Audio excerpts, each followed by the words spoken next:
Amém. Queremos o teu nome engrandecer e agradecer-te por tua obra em nossas vidas. Confiamos em teu infinito amor, pois só tu és o Deus eterno sobre toda a terra e céu.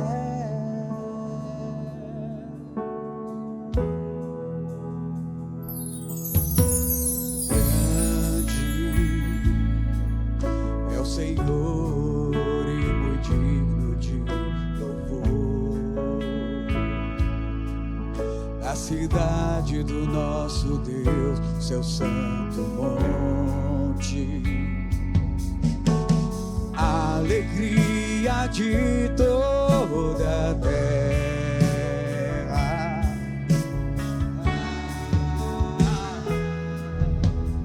Grande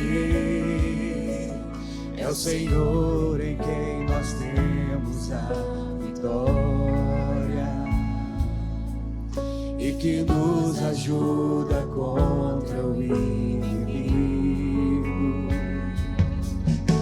Por isso diante dele nos prostramos.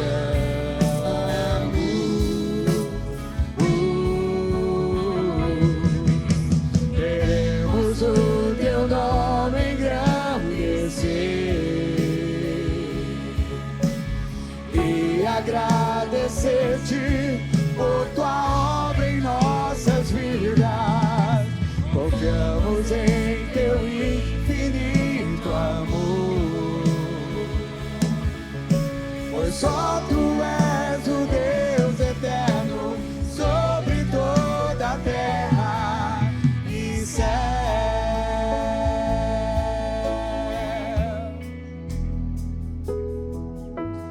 Grande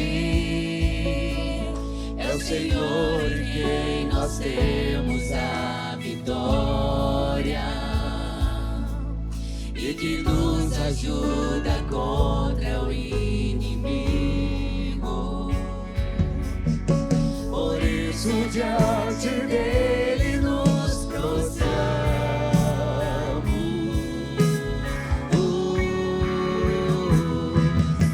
Queremos o teu nome engrandecer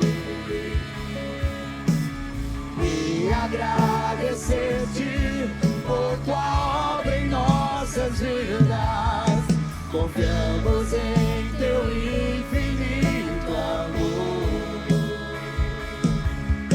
pois só tu és o Deus eterno sobre toda a terra e céu.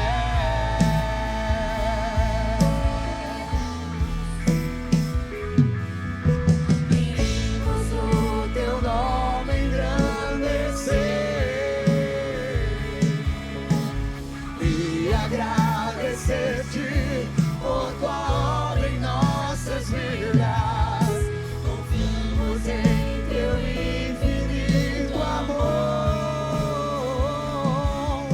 pois só tu és o Deus eterno sobre toda a terra. Pois só tu és o Deus eterno sobre toda a terra.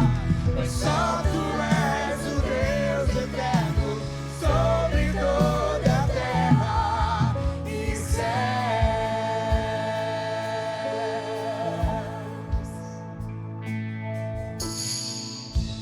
Glória a Deus, aleluia. Pode sentar. E nós estamos hoje na nossa penúltima palavra sobre o primeiro livro de Reis. Vocês lembram que o livro de Reis, ele é formado por 4 livros, né? Quem tem a Bíblia King James aqui?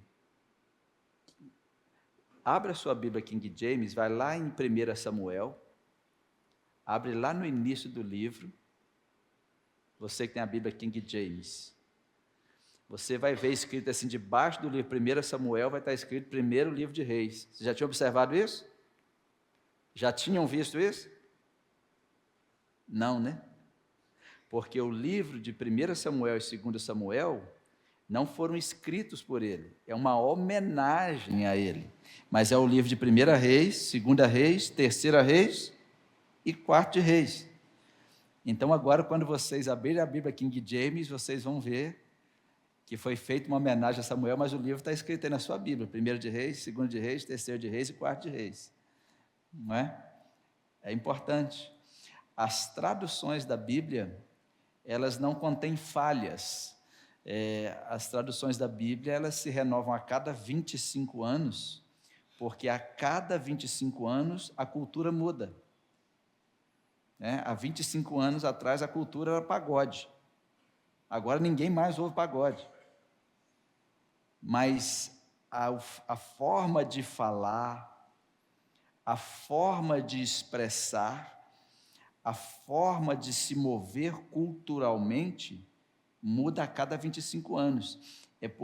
Se vocês observarem as sociedades bíblicas, que é onde fazem a impressão da Bíblia, vocês vão perceber que a cada 25 anos é lançada uma versão nova da Bíblia, para atualizar o linguajar da cultura, não é? Então você vai ver a Bíblia na linguagem de hoje, Bíblia contemporânea.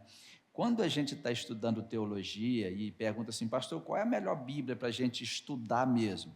A melhor Bíblia é a Reina Valera 70, né? Porque a Reina Valera, entre as várias traduções, é uma tradução literal, traduz como está. Se você pega uma Bíblia transformadora, é uma tradução usual, ou seja, para qualquer pessoa ler e entender a Bíblia. Tanto que você compra, eu gosto de ler porque eu entendo. Tem a Bíblia para quem estuda e tem a Bíblia para quem precisa de mais facilidade, né? Você pega uma Bíblia NVI, é uma tradução usual também, para ficar mais fácil. Então, se você pegar uma Bíblia, uma Reina Valera, e começar a comparar os textos, você vai perceber que alguns textos da NVI são menores.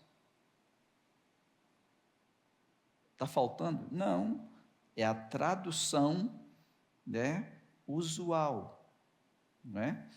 Algumas traduções, a gente tem que tomar muito cuidado com elas. Por exemplo, traduções da Editora Casa, né? Traduções da Editora Paulus, é uma Bíblia.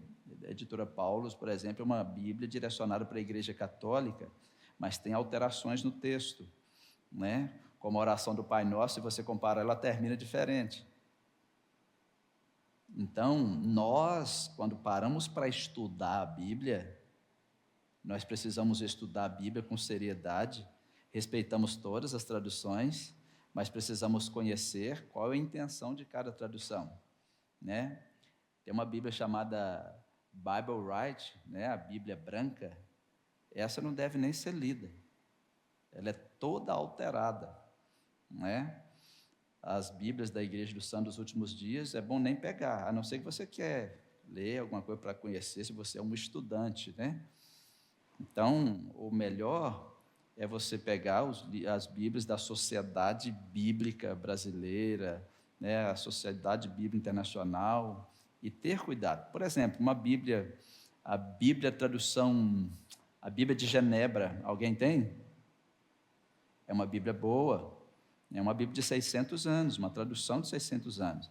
A Bíblia King James é uma Bíblia espetacular, né? Foi uma tradução para o rei diretamente, então quem estava traduzindo deveria ter bastante cuidado, né? Por causa das exigências do rei. E quando você for comprar uma Bíblia, você precisa saber que Bíblia você está comprando, né? De onde é essa tradução, para quem é essa tradução. A Bíblia A Mensagem é uma Bíblia que o pastor Eugene Peterson, ele começou fazendo a tradução para os filhos dele dentro de casa, né? A Bíblia A Mensagem. Quem tem a Bíblia A Mensagem? Você vai ler a Bíblia Mensagem, você vai perceber que ela é diferente. Então, o pastor Elgen, ele era especialista nas línguas semíticas, então ele traduziu esta Bíblia por 11 anos de dedicação. Ele já está com o Senhor, né? Passou os últimos anos dele dedicado à tradução da Bíblia à Mensagem. Então, a Bíblia à Mensagem foi primeiro uma tradução para a igreja, para o povo onde ele pastoreava. Ele queria assim, eu vou fazer uma tradução de literal, mas na linguagem que até os meus filhos entendam. Então, se você pega a Bíblia à Mensagem, você vai perceber que ela é diferente de todas as outras. Você diz, como pode? Né? É uma tradução fantástica, versão transformadora, versão ampliada também, são versões que nos ajudam bastante, mas você sempre tem que saber o que você está buscando. Por exemplo, quem tem aqui a Bíblia de Estudo Pentecostal? Ok. Quem tem a Bíblia de Estudo de Genebra? A Bíblia de Estudo Pentecostal, ela é voltada para arminianos, assembleianos, batistas renovados, os pentecostais. A Bíblia de Genebra, ela é presbiteriana. Pastor, tem alguma coisa de errado nessas Bíblias? Não, nada. Só que quando você começar a ler os comentários, você vai ver que um pensa de um jeito e o outro pensa de outro. Por exemplo, quem faz os comentários na Bíblia pentecostal crê que Jesus volta antes do arrebatamento. Quem faz os comentários da Bíblia de Genebra crê que a igreja passa a grande tribulação aqui, não tem volta de Jesus. Quem faz os comentários na Bíblia pentecostal, vê como que você tem que saber o que você está buscando? Crê e escreve que a igreja viverá 1 milênio com Cristo. Quem faz os comentários na Bíblia de Genebra, não existe milênio. São amilenistas. São visões teológicas diferentes. Por isso que a gente tem que sentar, estudar a Bíblia, a partir da Bíblia, considerando esses pontos teológicos, que não são heréticos, são pontos teológicos. Se Jesus voltar antes da tribulação, amém. Se ele achar que a gente deve passar por ela, amém também. A gente aguenta, né? Mas o que você crê depende de como você aprendeu e de como você percebeu na Bíblia, né? Então, quando alguém pergunta para você qual é a melhor Bíblia, tem que saber qual é a sua teologia, em que você crê. Porque se você é um assembleiano, Bíblia de Estudo Pentecostal. Se você é um presbiteriano, um metodista, né, um luterano, Bíblia de Genebra. Até para dar um presente bíblico, você tem que pensar, né? Mas são detalhes importantes para nós. Vamos voltar aqui, queria só dar essa abertura, que às vezes as pessoas perguntam que Bíblia comprar. Será que podemos comprar todas? E eu sempre gostei de Bíblia assim, sem nenhum comentário. Não que eu despreze os comentários, não é? Quando a gente está estudando teologia, eu me lembro de um professor Timothy, ele sempre exigia, escreva a partir de você e a Bíblia primeiro, depois, por último, vocês vão aos comentários dos demais, porque pode ser que eles estejam equivocados, não? Porque a Bíblia é inerrante, mas as pessoas que comentaram a partir delas. E nós nunca vamos sozinhos ao texto. Quem é que vai aqui sozinho ao texto? Você sempre traz toda a sua carga emocional, toda a sua carga de experiência para o texto. Entende? De acordo com a sua vida, você interpreta o texto. Uma pessoa que está na África interpreta o texto de um jeito. Uma pessoa que está sofrendo interpreta o texto de um jeito. Né? Por exemplo, quando você estuda a teologia da libertação, todos os teólogos da teologia da libertação são do terceiro mundo, né? São do terceiro mundo. Eles são ou do Caribe, ou da América Latina aqui, E como é que é vista? É vista a partir do pobre, porque o terceiro mundo é pobre. Então, todos os teólogos da teologia da libertação, eles fazem a interpretação bíblica a partir da pobreza. Aí você tem uma teologia chamada teologia da libertação. Quando você pega uma teologia europeia, você já vê uma teologia a partir do domínio. Então, por isso que a gente tem que sentar aos pés do Espírito Santo e fazer igual Paulo, né? Paulo diz assim: o que eu recebi do Senhor.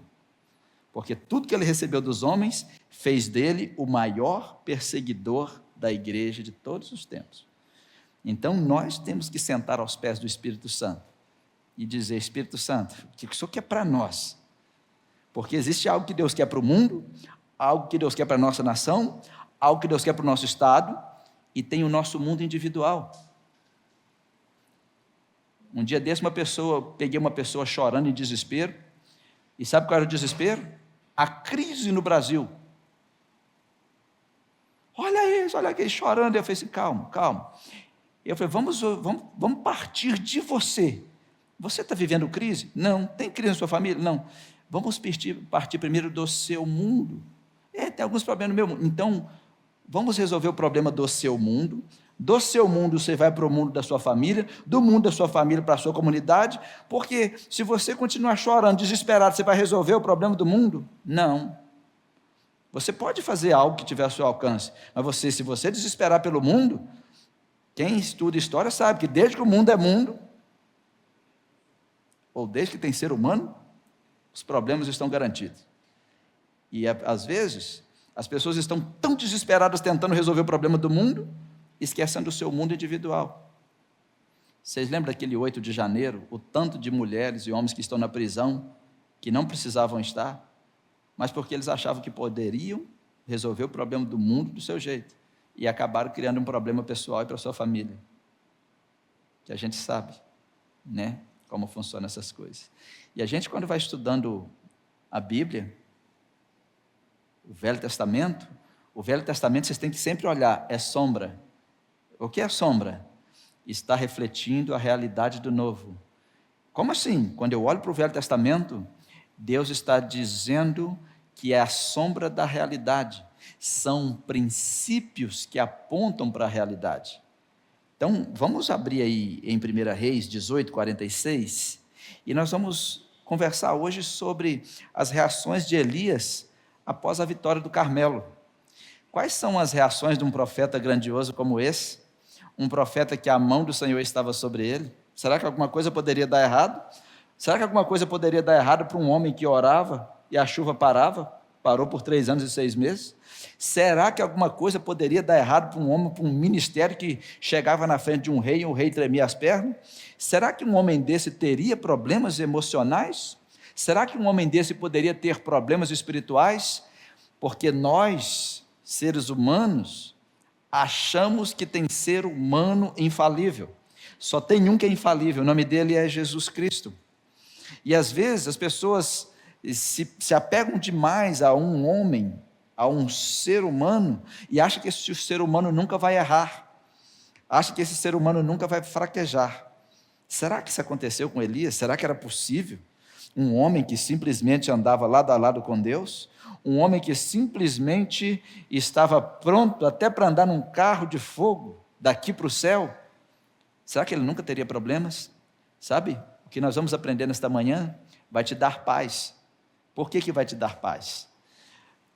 Essa mensagem está sendo passada também à noite, né? Então, para vocês aqui nesta manhã, para quem está em casa à noite, porque às vezes você pensa que você não é mais crente, porque agora você está com medo, porque agora você está sob pressão, porque agora você entrou em depressão, porque agora você entrou em conflito, está num atrito, e você simplesmente vai caindo, será que Deus não está mais comigo?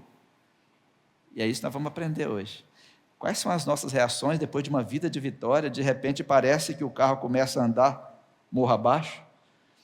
A gente nunca espera que as coisas fiquem ruins, né? E num abrir e fechar de olhos, tudo pode ficar do jeito que nós nunca esperamos, porque quando tudo está bem, a gente celebra, a gente sorri, a gente celebra, a gente canta, né? E naquela época de Elias, a idolatria trouxe sequidão para a nação. A idolatria. Então, Elias desafiou os profetas, né, de Baal e de Azerá, todos aqueles que comiam na mesa de Jezabel, e ele mais uma vez teve uma grande vitória. Fogo caiu do céu. O que poderia dar errado agora? Um homem que não tinha medo de falso profeta, um homem que não tinha medo de falar diretamente com o rei, um homem que parecia não temer nada, um homem que Deus ouvia quando ele orava. E agora, depois de uma grande batalha, ele venceu. O status dele na rede social era vencedor. O status dele na cidade era vencedor. Ninguém pode com ele. E lidar com isso é difícil, porque toda pessoa que acha que nunca vai ter um momento de perda, um momento de fraqueza, ela sofre.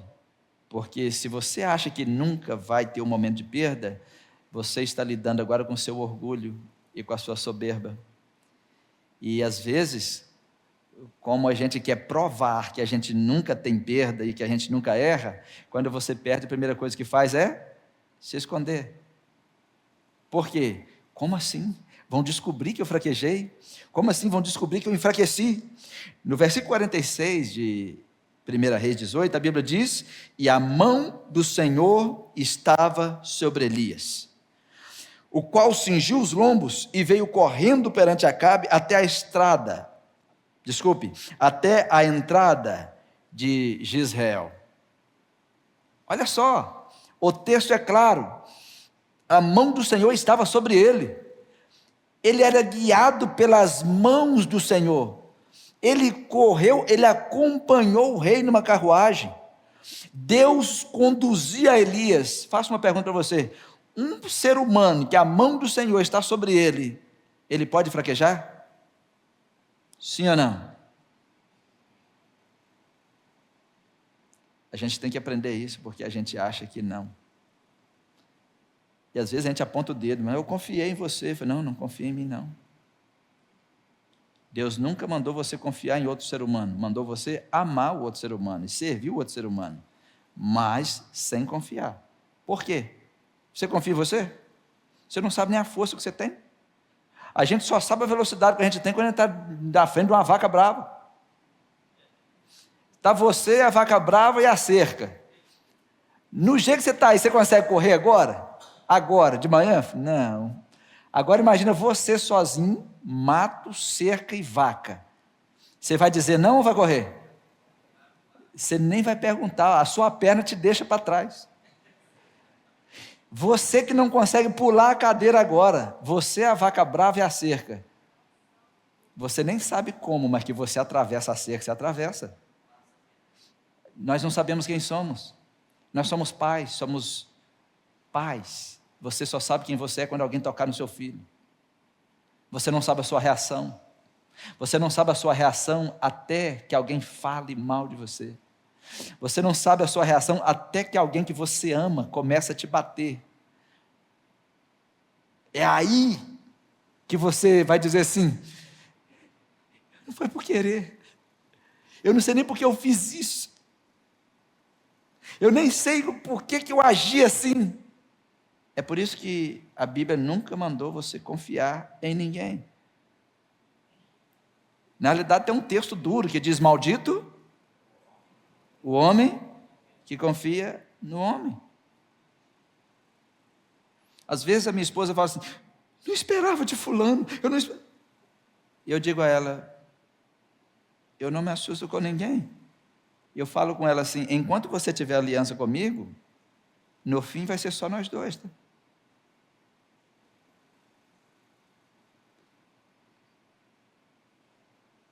E a maioria não está nem podendo dizer isso mais. Né? Então a Bíblia mandou você amar, mandou você servir, porque ninguém sabe quem está ao seu lado. essa pessoa pode ser melhor do que você imagina.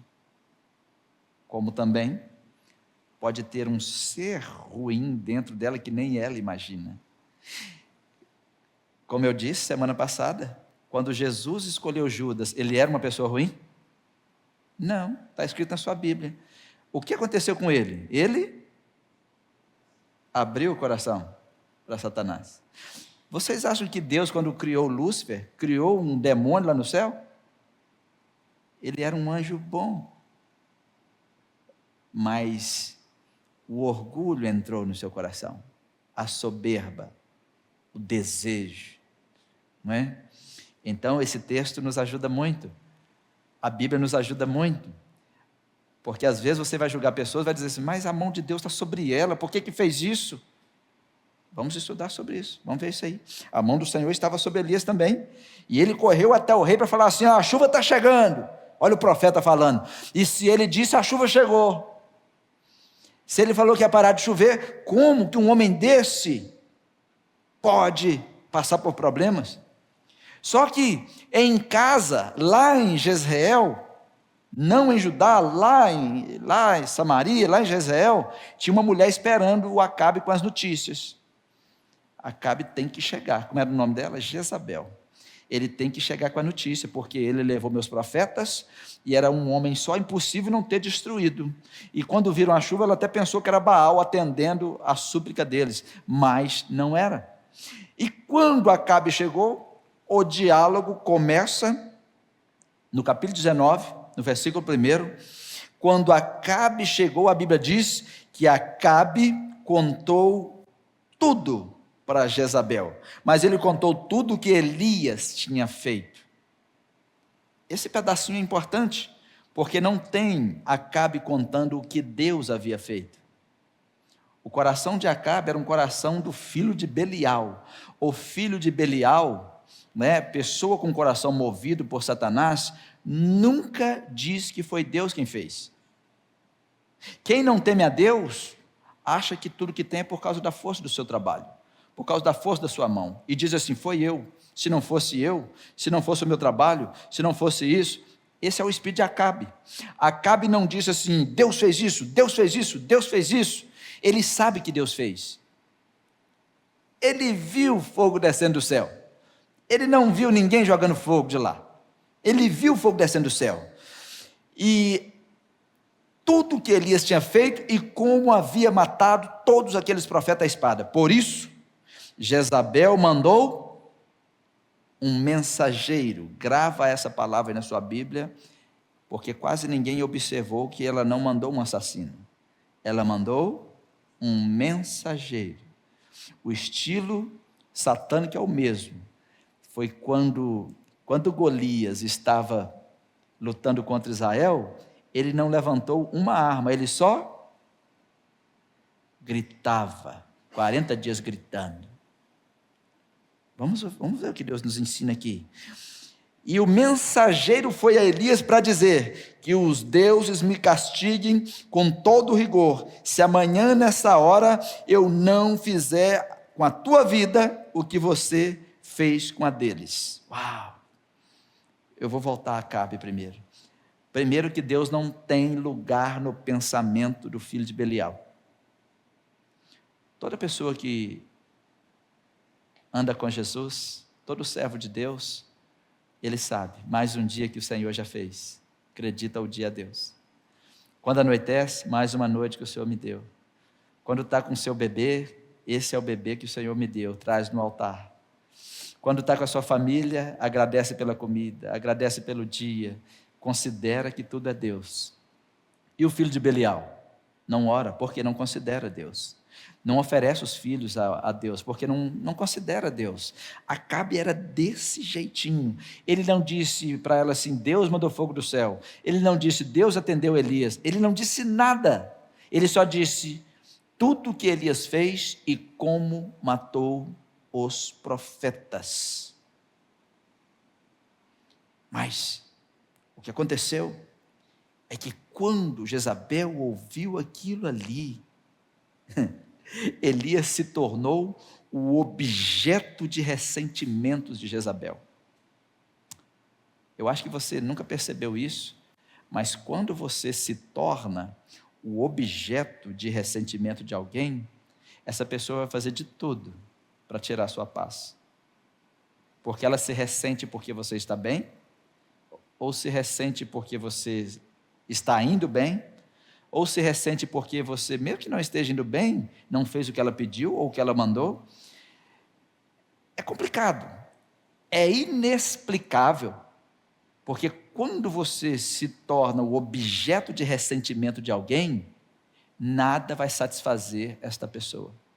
Você pode enviar um presente, você pode dizer que a ama, você pode dizer que a perdoa, você pode dizer que você pode pedir perdão. Você não entendeu. Você se tornou objeto de ressentimento. Só Jesus pode fazer uma obra nessa pessoa. Só Jesus pode fazer uma obra de transformação. E tudo que você fizer, ela vai julgar, vai criticar e vai condenar. Se você pegar uma maçã e dizer assim, isso é uma maçã, duvido que é uma maçã, mesmo ela vendo uma maçã. Ela vai fazer de tudo para provar que aquela maçã era falsa. Não, pegou aquilo para enganar você. Aquela maçã está sendo usada contra você. Não toca, aquilo é uma maçã de plástico, está te enganando. Esse princípio é um princípio que aconteceu no coração de Jezabel. Elias se tornou o objeto de ressentimento de Jezabel. Quando você se torna o objeto de ressentimento de alguém, essa pessoa não quer nem ouvir sua voz. Essa pessoa não quer ouvir sobre você. E quando alguém se torna o seu objeto de ressentimento, passa o mesmo com você. Mas com um cristão não deveria ser assim. Se você está passando por isso e alguém é seu objeto de ressentimento, você precisa liberar perdão. Você precisa agir diferente, porque o seu coração tem que ser diferente. A sua alma é diferente. E as pessoas que nos fazem de objeto de ressentimento, elas vão discordar de você em tudo. Elas vão bater em você 24 horas. Por quê? É assim que funciona. Mas em relação a nós não podemos ser assim. Ninguém pode se tornar o nosso objeto de ressentimento.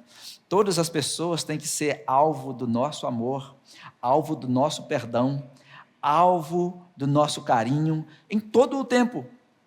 Não importa quem seja.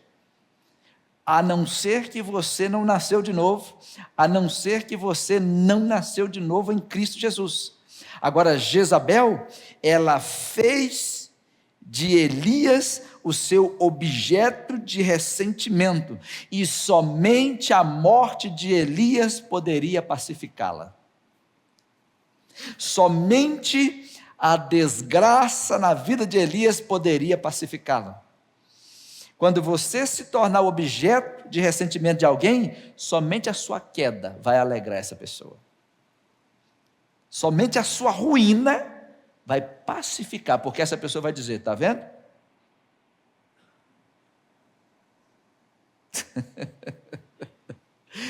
Eu sei que vocês devem nunca ter passado por isso e nunca devem ter visto isso, mas a gente aprende isso estudando o livro de 1 Reis, principalmente os líderes que estão aqui.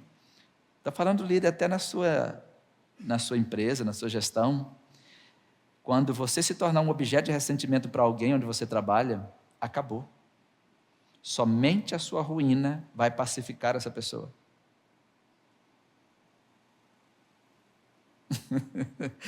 Pastor, é isso? As resoluções de Jezabel revelaram o seu coração. As resoluções das pessoas que fazem de você um objeto de ressentimento revelam o coração dela. Porque quando você se torna um objeto de ressentimento das outras pessoas, elas começam a criar resoluções contra você.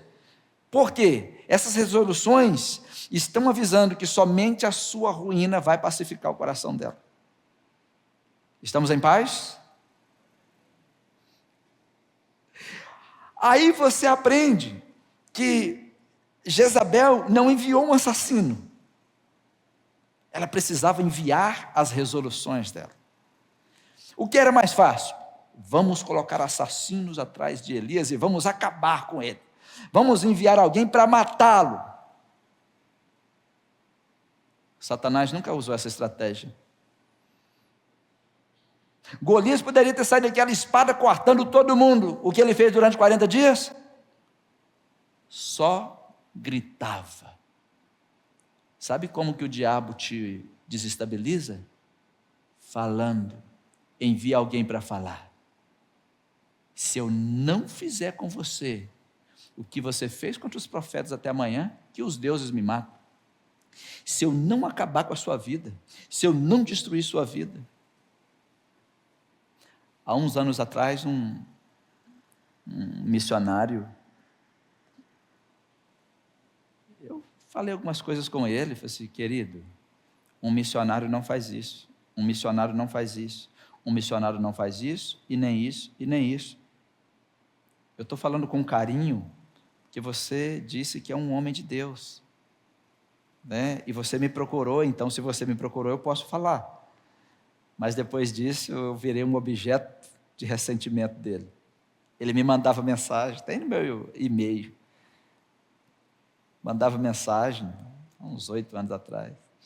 Eu me lembro que ele mandou uma mensagem assim, se eu sou homem de Deus, vamos ver quem cai primeiro. Aí eu mandei uma mensagem para ele assim, que o Senhor te abençoe, te guarde. Se eu te ofendi, o meu coração está liberado para você, né? Quando você quiser a gente conversa. Jesus te ama, querido, não faz isso. Hoje ele vende coisas na rua para sobreviver. Não pode ser assim. E eu não me alegro com isso, né? Porque não é assim que funcionam as coisas do reino de Deus.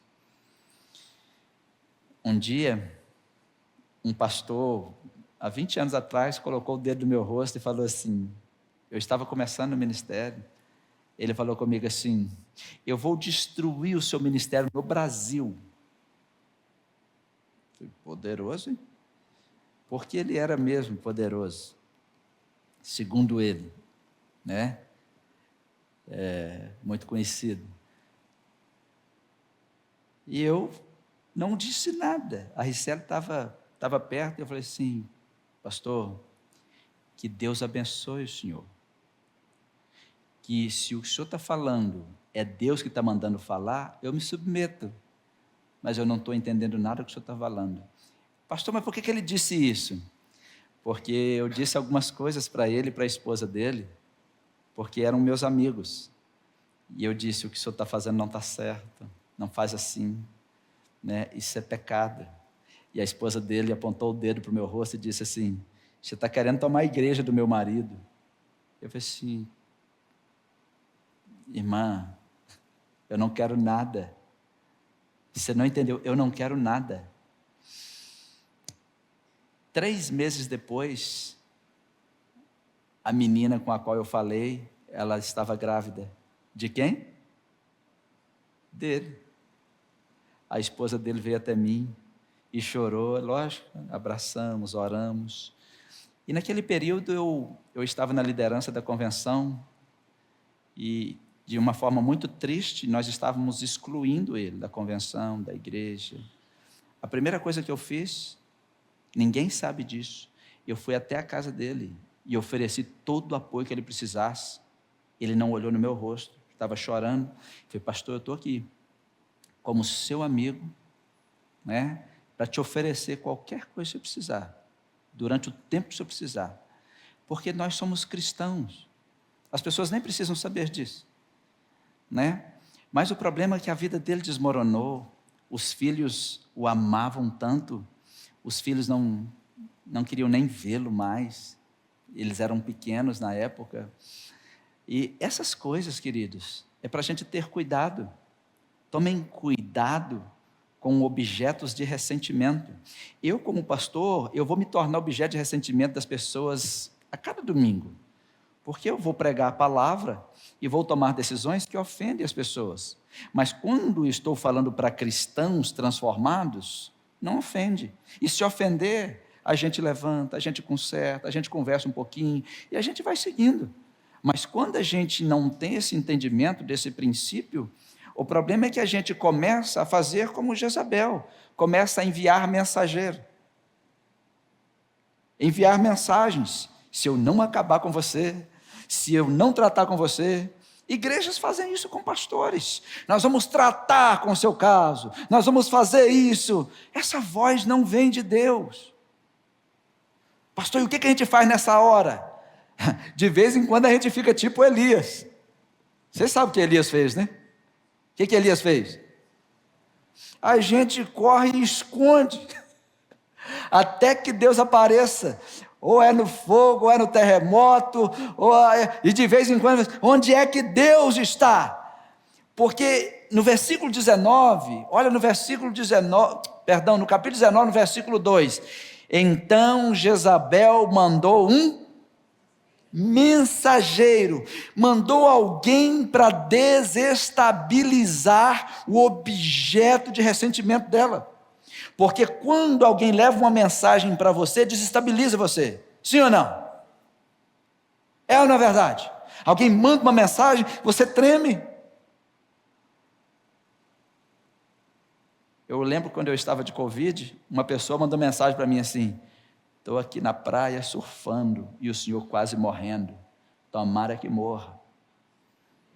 Daqui de Santa Maria.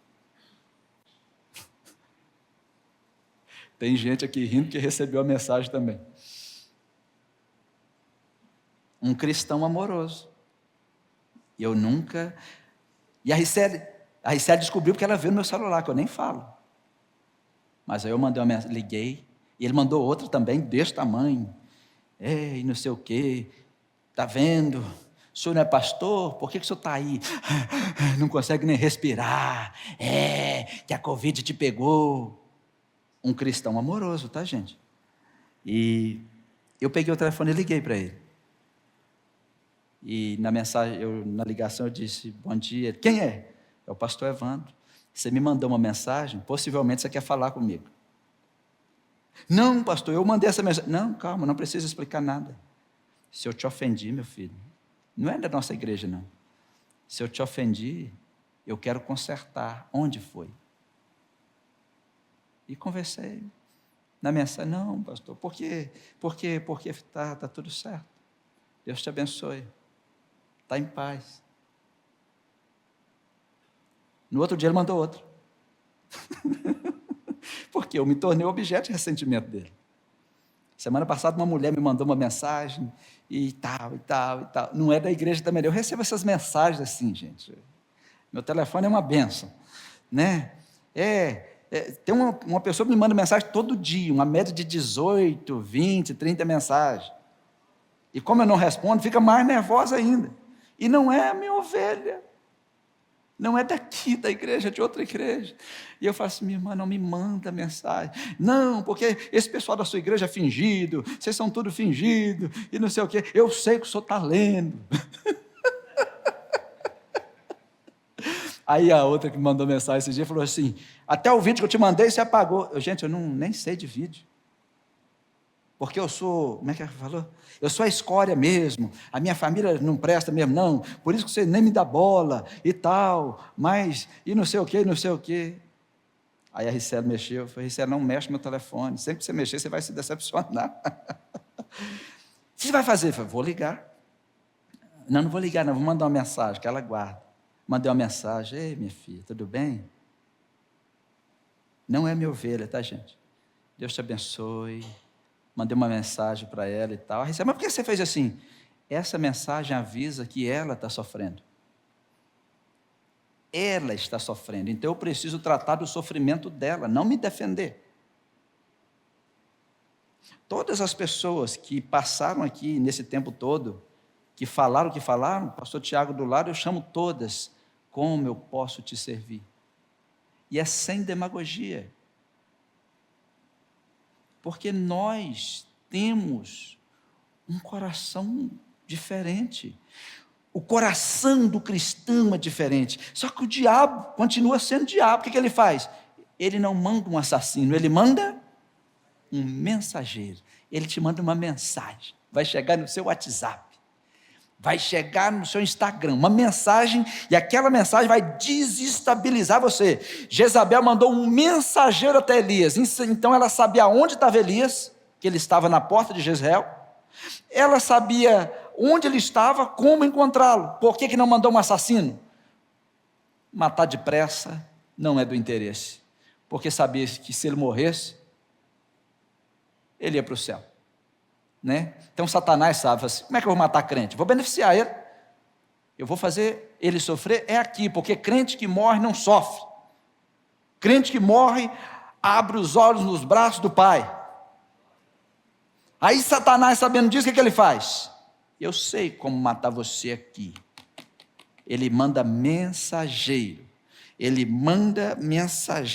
manda mensagem para te matar aos poucos, para machucar você, para arrancar o seu sono, para fazer você fugir. E naquele momento que Elias recebeu a mensagem, o mesmo Elias que parou a chuva, o mesmo Elias que orou para acabar a seca, o mesmo Elias que enfrentou centenas de profetas, uma mensagem de Satanás desestabilizou, ele entrou em colapso de tormento. O sol brilhante ficou escuro. O Elias poderoso fugiu para salvar a própria vida. O profeta que estava na sua melhor forma, em um instante, foi para a sua pior forma. Elias sai do topo do Monte Horebe e desce para as planícies do deserto. Talvez eu estou falando com alguém que está passando por isso, que estava no topo de Horebe. Horebe, Monte Sinai é o mesmo. Estava no lugar onde Deus falava com Moisés. Estava no lugar onde Deus falava face a face. E de repente desce do topo e está no deserto sofrendo. De repente está cheio de dúvida, está cheio de medo, porque Satanás colocou alguma coisa dentro do seu coração. Quem pode imaginar a tragédia tão ao lado da vitória? Quem pode imaginar a tristeza andando ao seu lado, bem ao lado do seu sorriso e da sua alegria? Ouçam-me. Tem uma parede bem fina aqui. Do lado da sua alegria tem uma tristeza querendo entrar. Do lado das suas vitórias tem uma derrota tentando te alcançar. Porque nós estamos no caminho que é Cristo. Mas na viela está Satanás, o tempo todo tentando te pegar. Como pode um Elias daquele? Deus estava agindo na vida dele, a mão do Senhor era sobre ele, mas de repente, do monte ao deserto, da vitória a um homem derrotado, do sol brilhante para a escuridão. Pastor, mas era Elias, sim. Uma coisa que a Bíblia nunca faz é esconder o fracasso dos seus guerreiros, para mostrar que todos nós falhamos. Davi falhou, Moisés falhou, Abraão falhou, Elias falhou, todos falharam, todos. Jesus só teve um apóstolo que errou. Não, todos erraram, só um que abriu o coração para Satanás e não buscou conserto. Ele poderia ter feito. Pedro não errou não, gente. Pedro até negou Jesus. Essas lições são para nós. Primeira lição, que não importa quantas vitórias você tem uma derrota na portinha do lado, querendo entrar. E Satanás sabe que ele só precisa encontrar o seu ouvido. Ele só precisa encontrar os seus olhos ou os seus ouvidos. Você pode não ouvir, mas pode ler. Pode ser que alguém mande uma mensagem para você e você fica todo desestabilizado. Satanás sabe como fazer. Antigamente muito próximo, as pessoas consideravam a liderança da igreja. Tudo mudou, né? As pessoas não consideram nem seus pais mais. As pessoas, quando vão entrar na igreja, elas procuram o pastor. Como é que eu chego, pastor? Assim. Como que eu posso ser membro? Pelo batismo ou por carta de transferência? seja bem-vindo. Está aqui o termo de compromisso, assim, né? E lá no termo de compromisso está assim, quando você for sair, a gente conversa. Procura o pastor, conversa. Sai pela porta da frente, porque a gente está entendendo que você é crente, você só está indo congregar em outro lugar, continuando crente. Como é que as pessoas fazem hoje? Enviam uma carta e nem falam com você. Não falam mais com o pastor. A gente abre o e-mail e está lá, pedido de desligamento. Isso é um espírito do mal. Porque qual é a forma de você sair de dentro da sua casa? Despedindo os seus pais, né? Recebendo a bênção dos seus pais. Qual é a forma de você sair da sua igreja? Despedindo o seu pastor, despedindo dos seus irmãos. Fala assim, continuamos irmãos. Eu só vou congregar aqui do lado. Porque a igreja não cresce quando uma pessoa sai de uma igreja para outra. A igreja só cresce quando as pessoas convertem. Mas a gente deveria se comportar como cristão o tempo todo. Porque essa estratégia não é uma estratégia de Deus. Jezabel sabia como mexer com Elias. Parece que Elias agora fracassou. Parece que Elias agora não era mais aquele poderoso. Deus não escondeu os defeitos de Elias.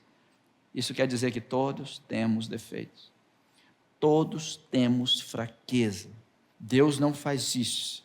Elias errou dessa vez porque a mensagem de Jezabel desestabilizou ele e ele não buscou a Deus dessa vez.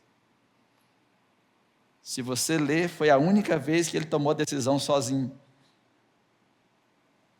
É nesta hora que a gente cai. A mão do Senhor estava sobre ele, mas ele não esperou a mão do Senhor guiar ele. Por quê? Deus guiou ele para o rio, Deus guiou ele para a casa da viúva, e agora Deus guiaria de novo.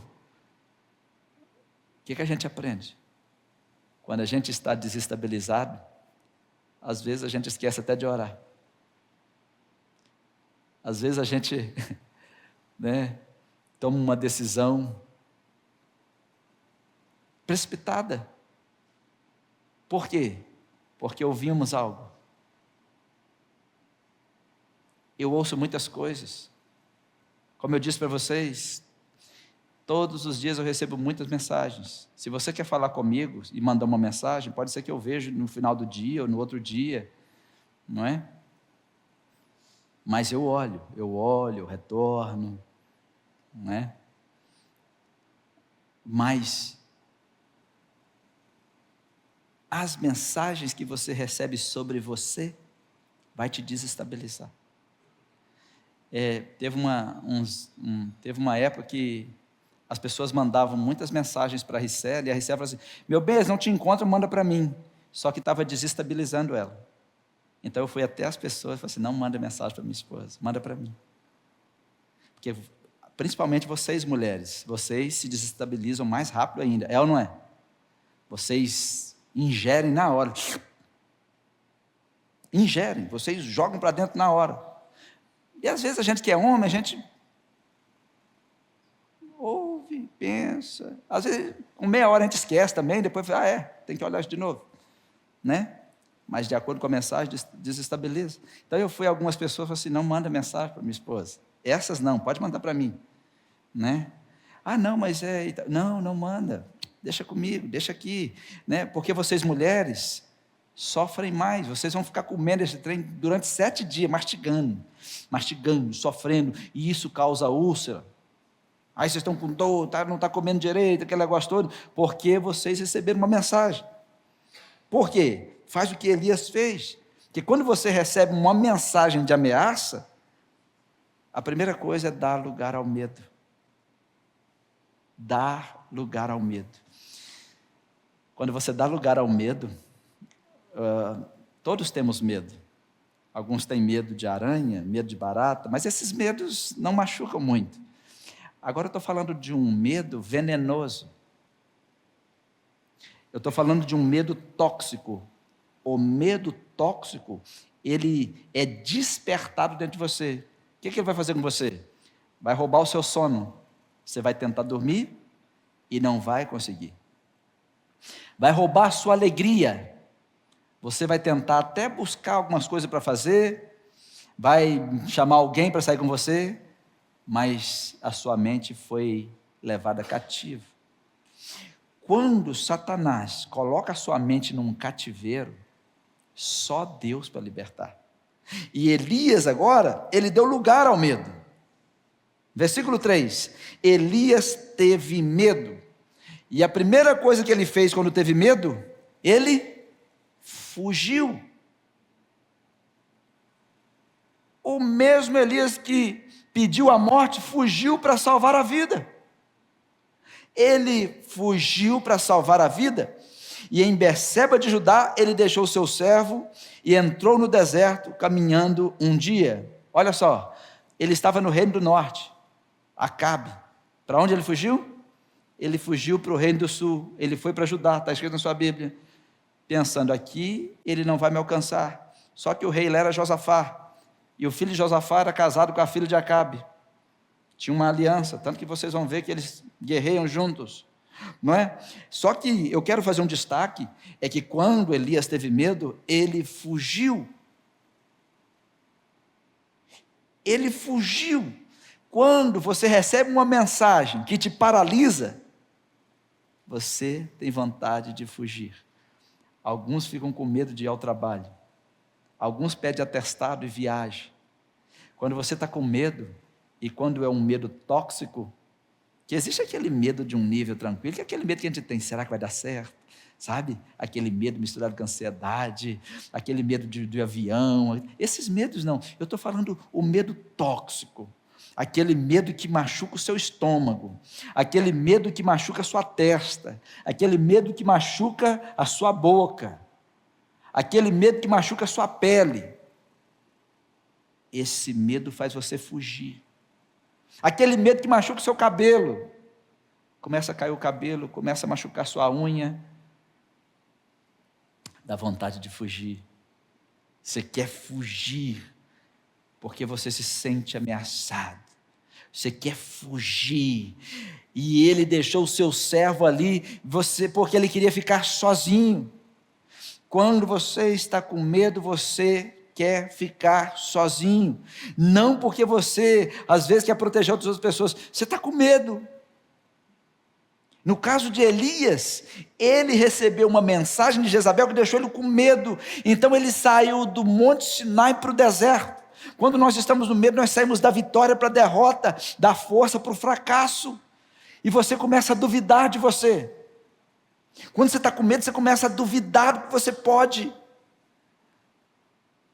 e você vai sozinho para onde Deus não está te levando. Deus não levou Elias para o deserto. A Bíblia diz que ele foi a caminho de um dia. Então ele chegou a um pé de gesta, sentou-se debaixo dele e orou. Quando ele chegou no lugar onde Deus não mandou ele ir, ele orou. E quando ele resolveu orar, ele fez um pedido. Qual era? Que vontade de morrer. Ouçam-me, nenhum de nós aqui é diferente de Elias. Como assim, pastor? Quando você recebe uma mensagem do inferno, quando Satanás envia uma mensagem para desestabilizar você e te deixa com medo, quando você vê que a fuga não é o suficiente, alguns começam a pensar, seria melhor morrer. Se eu morresse, seria melhor.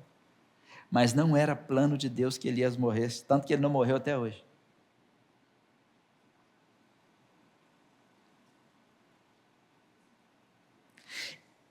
Deus não mandou ele ir para o deserto, acompanhe-me.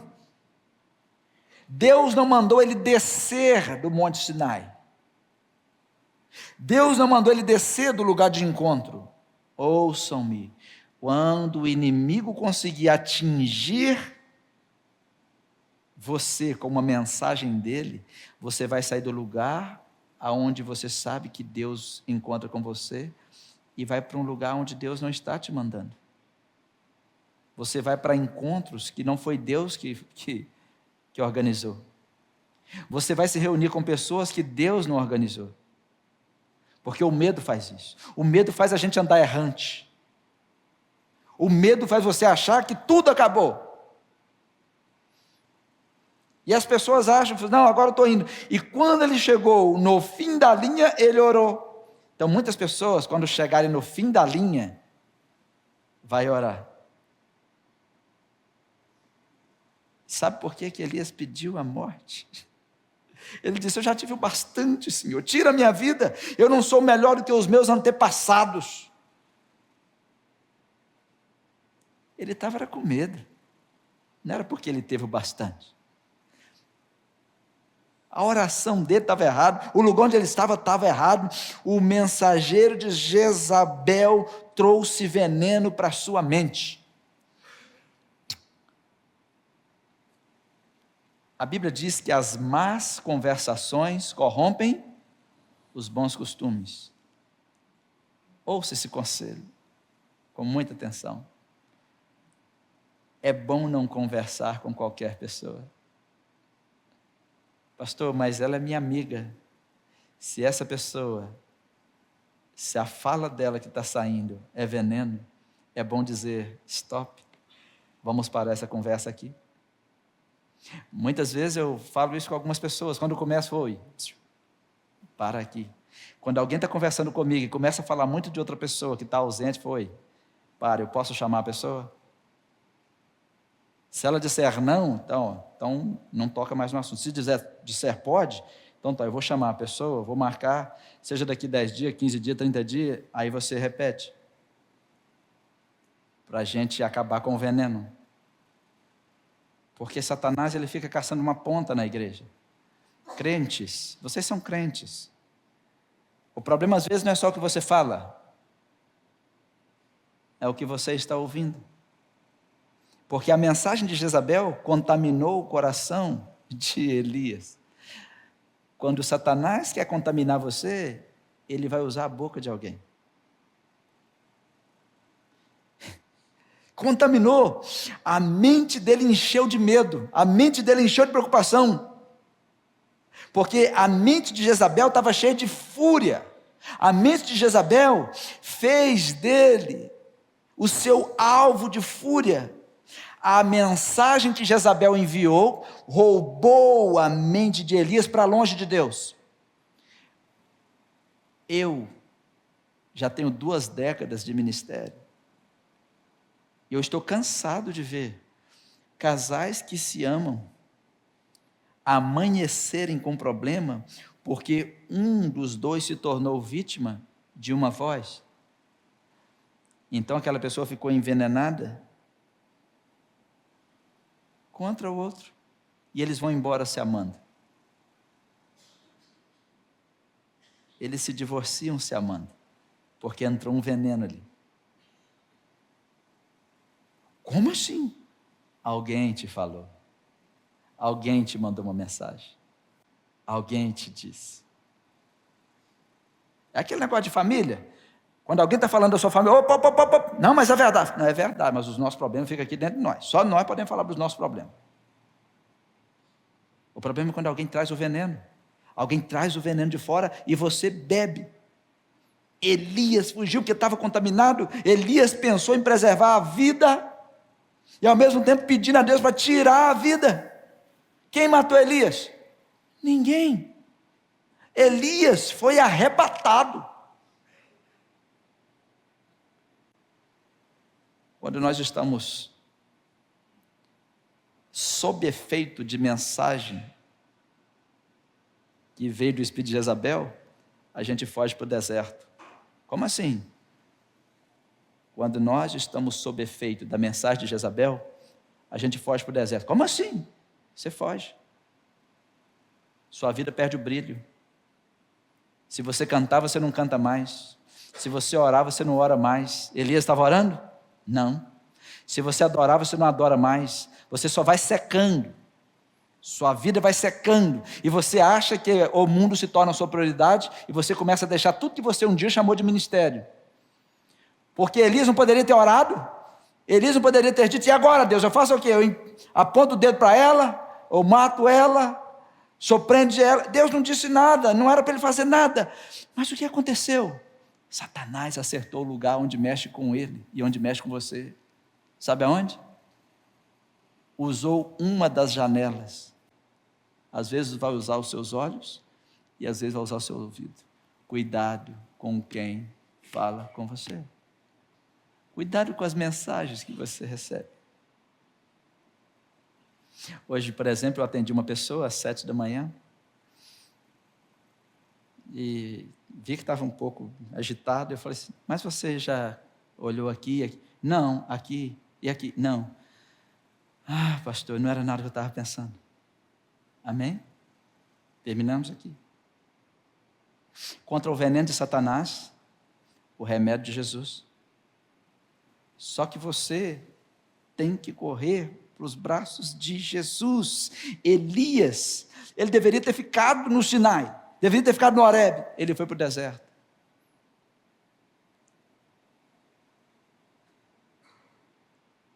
E ele orou pedindo a morte. Ele orou, pediu a Deus para tirar a sua vida. Deus nunca fez isso. O que Deus fez foi diferente. Deus foi lá e preparou comida para ele. Olha aí no versículo 5. Deitou debaixo da árvore e dormiu.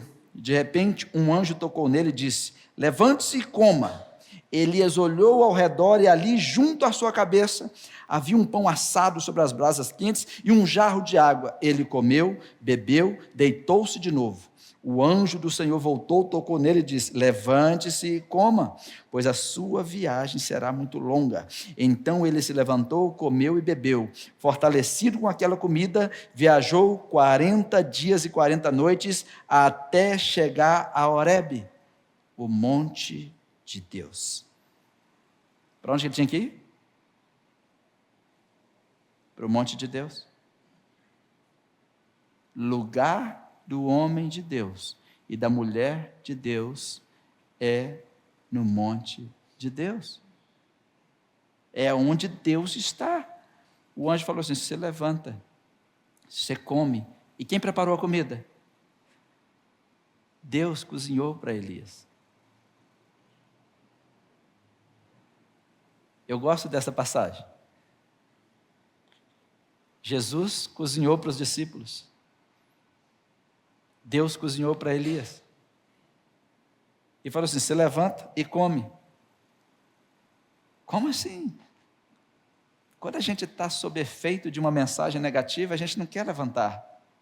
Quando a gente está sob efeito de uma mensagem negativa, a gente não quer comer. Então aí estão as duas coisas que uma pessoa não quer fazer quando está profundamente triste, quando está deprimida, quando está com muito medo, quando o medo tóxico toma. Talvez você conhece gente assim, fica o dia inteiro debaixo da coberta, não quer levantar. Fica deitado, escondido. A coberta simboliza um esconderijo. Fica ali. Come, não quero comer, perdeu a fome. Come, não come. Aí a mãe, a família diz, já tem tantos dias que não come nada. Não come nada. Por quê? Uma mensagem chegou aos seus ouvidos. Por que a gente tem que estar na igreja? Para receber esta mensagem. Porque somente esta mensagem aniquila a outra. Essa injeção de Deus que aniquila o veneno de Satanás. Por isso as pessoas têm que vir. Se você está triste, está alegre, senta, eu preciso ouvir uma mensagem de Deus. Deus preparou uma comida para Elias. A mensagem é Deus preparando uma comida para nós. É agora, nesse momento, Deus dizendo para alguém, come, levanta, porque o seu caminho, a sua viagem é longa. A viagem é longa. Ele não queria levantar. Ele não queria comer. E Deus enviou um anjo. Às vezes, você vai ser esse anjo de Deus para alguém. Talvez você sabe de alguém que recebeu uma mensagem que a deixou triste. Essa pessoa não come mais. Essa pessoa não quer se levantar. E você sabe. Sabe o que você faz? Seja o anjo de Deus na vida dela. Um dia eu liguei para uma pessoa, liguei. Eu sabia que estava com problema. Aí eu fui lá na casa dela. Cheguei lá, ele estava caído dentro de casa. Tinha bebido um pouco além do limite. E as duas crianças estavam chorando na sala. Era 10 horas da manhã, eu falei, vocês tomaram café? Eu falei, não. Eu só vou dar uma comidinha. Entrei, assumi a cozinha por uns minutos. Achei uns biscoitos, falei, vocês vão tomar café, que eu vim hoje para fazer o almoço para vocês. E as crianças olharam, sério, pastor? Sério? Deixa comigo. Não é? Aí eu fui lá, arrumei, achei os olhos, fiz aquela comida. Ficou bom. Aí eles comeram, peguei o rapaz, um banhozinho para ele acordar, e depois nós conversamos. Eu falei assim, amanhã quando você estiver bem, eu espero você para a gente conversar. Aí nós conversamos.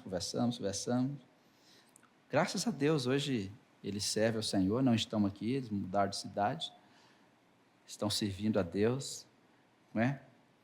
Mas naquele momento, eu acho que foi inesquecível para eles, que esses dias eles me ligaram, pastor, o senhor lembra disso? Eu falei, lembro, com certeza. O senhor foi lá em casa, fez a comidinha para nós, e não sei o quê. Bom, aí, não, ligando para falar com o senhor, quem estava lembrando aqui, eu falei, que bom, Deus abençoe vocês. Talvez você pode ser esse anjo na vida de alguém que você conhece. Você pegar o seu carro, sua moto, vou lá fazer uma visita para fulano de tal. Essa pessoa recebeu uma mensagem que está matando ela. Vou lá levar um antídoto, que é a mensagem de Deus. Simplesmente dizer, Jesus te ama, Jesus te cura, levanta, come, porque a viagem é longa. E para onde eu vou? Vai para Horebe. Horebe é onde? Vai para o monte de Deus. Volta a buscar o Senhor, né? Volte a buscar a Deus. Era o que o anjo estava fazendo. O anjo estava fazendo isso. Elias foi sustentado pelo próprio Deus, pela mão de um anjo. Depois ele foi levado ao monte de Deus. Qual é a nossa tarefa aqui? De sermos esse anjo. O que significa a palavra anjo? Mensageiro. Você pode ser esse anjo. Ser um mensageiro de Deus. Ser uma mensageira de Deus. De chegar lá e falar assim, oi, vim te visitar. Eu não estou bem, eu não estou comendo. Sim, eu vim por isso. Hoje eu vim como o anjo de Elias. Para quê? Vim trazer uma sopinha, levanta e come porque a viagem é longa. E para onde eu vou? Vamos para o monte do Senhor, vamos para a igreja, vamos orar junto. Porque Deus vai encontrar essa pessoa. Aí Elias comeu e ele foi e entrou numa caverna quando chegou lá. Versículo 9. Entrou numa caverna, passou a noite e a palavra do Senhor veio a ele. Quando nós vamos ao lugar de Deus, a palavra de Deus vem a nós. E às vezes nós só temos que ir lá e buscar alguém, convidar a pessoa, vamos comigo, eu passo, eu te pego, eu te levo. Pastor, mas a pessoa não quer ir. Elias também não queria, porque tem algo contaminando, machucando ela. O medo de perder a família, o medo de perder um filho, o medo de perder o cônjuge, o medo de perder o trabalho, o medo da própria vida, o medo de uma enfermidade, o medo de que o médico disse. E essa pessoa vai, mas quando Elias chegou, a primeira coisa que ele caçou foi uma caverna. E às vezes, assim também a pessoa, quando ela vem, eu vou na igreja, mas me deixa quietinho, porque é assim mesmo. A pessoa quer ficar na caverna, deixa eu aqui atrás, deixa eu ficar aqui no cantinho, para ninguém me ver, quando terminar eu quero ir embora. É assim mesmo, leva embora. Até que ela seja encontrada por Deus. Deus falou com Elias, o que você está fazendo aqui? Deus sabia. Vamos finalizar. São tantas coisas para a gente aprender, né? Tantos princípios da vida. É estudando a Bíblia que a gente aprende a viver, que a gente aprende o que fazer. Olhando para esse texto, o que não fazer? O que Jezabel faz. O que Jezabel faz? Recentemente eu fiz uma visita a uma pessoa que está chegando na nossa igreja e ela ficou chateada com alguém que a cumprimentou ali de forma inadequada. E na visita ela falou comigo assim: pastor, às 4 horas da manhã eu mandei uma mensagem, que eu sabia que a outra pessoa também estava acordada. Mulher. Só mulher para fazer isso. Não, porque a mulher quando está chateada, ela dorme. Quando ela está machucada, com toque, vai ficar... Imagina acontecer alguma coisa com você às 9 horas da noite. Como é que você está meia-noite? Mulher. A gente que é homem, nem lembro quem falou comigo. Alguém falou alguma coisa. Né? Mas é mulher. Por que ela fez isso? É assim ou não é, meninas? Me ajudem aí. Por que fez comigo? Por que não sei o quê? É? Aí ela falou assim, quando deu 4 horas da manhã, eu peguei meu celular e... Você mandou isso aonde? Na rede social. Falei, senta aqui, filha. Primeiro, você não precisa vazar sua mente para ninguém. Segundo, rede social não é lugar de conversar. Porque todas as pessoas que comentam qualquer coisa na rede social estão sempre falando delas. Por isso que eu gosto de ver comentário, porque as pessoas estão colocando o seu coração para fora. Mas eu falei assim, você é uma mulher de Deus ou não? Sou. Não, do jeito que você está fazendo aí não. Você vai procurá-la. E eu falei, e ela? Respondeu na mesma hora. Assim, às 4 da manhã? Sim. Vocês duas estão erradas. Não é assim que faz. Rede social não é lugar de conversar, e muito menos de ficar tentando acertar as contas. E se vocês são mulheres de Deus, o coração de vocês está contaminado. Esse coraçãozinho está contaminado. Você vai procurá-la. Ah, mas foi ela. Sim, vai pedir perdão a ela. Liberar perdão. Eu estou achando que os crentes estão esquecendo de ser crente. Porque o problema está no coração. Não adianta você orar 21 dias e o seu coração não melhorar. Não adianta você orar, chorar e o seu coração não melhorar. Por isso que o texto é: cria em mim, ó Deus, um coração puro. Hoje à noite eu vou falar sobre mãe consagrada, mas serve para homem também. E vou falar como que uma mulher consagrada reage e como que uma mãe consagrada vive a vida, porque é a forma que nós devemos viver, né? E nesse caso, às vezes as pessoas estão com o coração tão atribulado, e se nós olharmos para a Bíblia, nós vamos aprendendo que eu não preciso ter vontade de te amar, eu tenho que te amar. Eu não preciso ter vontade de orar por você, eu tenho que orar por você. Eu não preciso ter vontade, eu preciso fazer. Eu preciso tomar a minha decisão. Eu preciso me levantar. Finalizando, Elias, na primeira fase, ele ouviu a Deus e ele disse que não ia chover, e Deus mandou ele se esconder de Acabe. Na segunda fase, Deus mandou ele se apresentar a Acabe. Na terceira fase, Deus não mandou ele fugir de Jezabel. O problema foi quando ele fez sem ouvir a Deus. Depois do duelo do Monte Carmelo, ele orou por chuva. Mas depois da mensagem de Jezabel, ele não orou. Ele não orou. E qual foi a solução para Elias?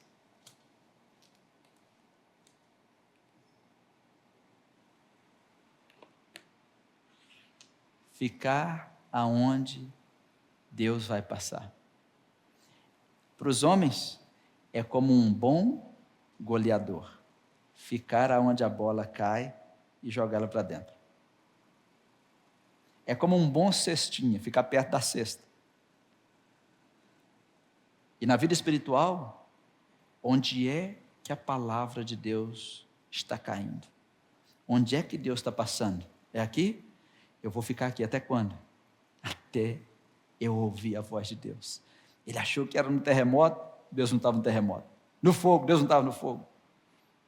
Furacão, redemoinho, também não. Onde é que Deus estava? No inesperado, na brisa suave.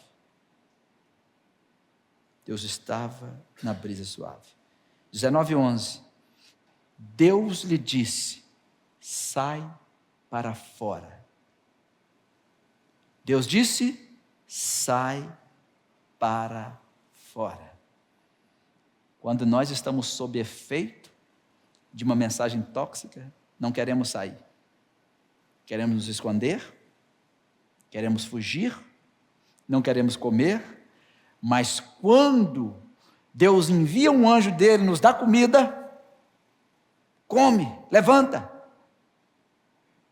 E quando Deus vem, o que é que Deus faz? A primeira palavra? Sai para fora. Toda pessoa contaminada, como vítima de ressentimento dos outros, elas se sentem culpadas. Por exemplo, quando um marido trai a esposa se esconde, ela se sente culpada. E vice-versa.